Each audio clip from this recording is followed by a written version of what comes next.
The Trump administration's just struck a new $80 billion deal to massively expand nuclear power in the United States. And, you add in the fact that Bill Gates today has gone out there, he's written an essay, and he says that, quote, the doomsday view of climate change has got to stop.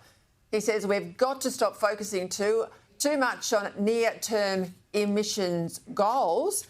Are we finally seeing some rational sense in this debate? Well, we're seeing rational sense in the Northern Hemisphere. And, it's pretty interesting to note that Bill Gates, once we've realized how much energy all of these new AI data centers is going to consume, suddenly says, maybe we don't need to worry about the energy and the climate thing. We actually just need to worry about getting enough electrons through to power all of these data centers, which, of course, he'll have a huge stake in. America is really going through a nuclear renaissance, and it is not just the $121 billion announcement that the Trump administration made. It's all of these data companies, who are all looking at getting their own small modular reactors to power their own data centers. It's the Pentagon saying we are going to be looking at powering our bases with nuclear reactors to make sure that they are independent from the grid, to make sure that they have energy sovereignty. This is absolutely huge.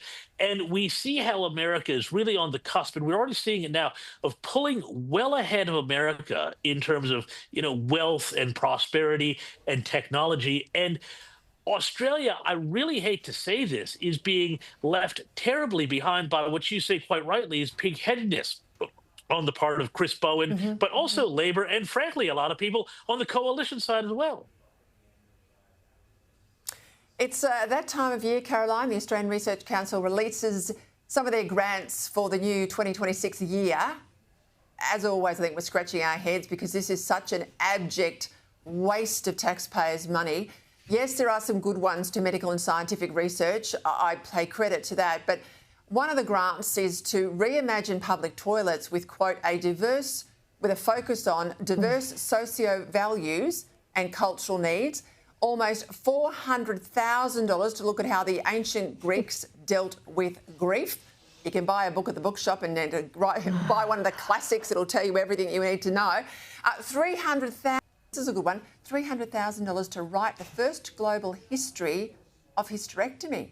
Now, I tell you what, that last one, that's a grant to the University of Western Sydney. And I bet if you went out there with a camera crew tomorrow, that university could not even tell you what the definition of a woman is. So why spend $300,000 writing a history about a hysterectomy?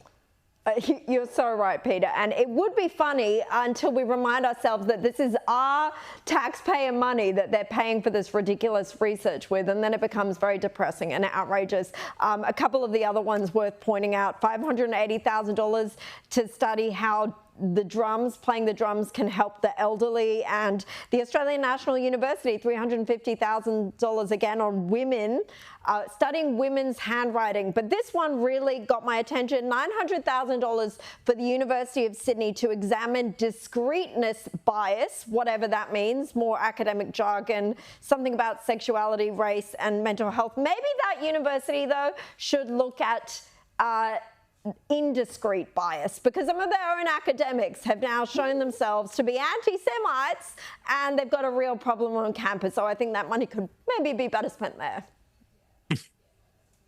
Imagine what pensioners could do with that money. You want good bang for your buck, give that money to pensioners and let them spend it wisely. I'll leave it there, both of you. Thank you.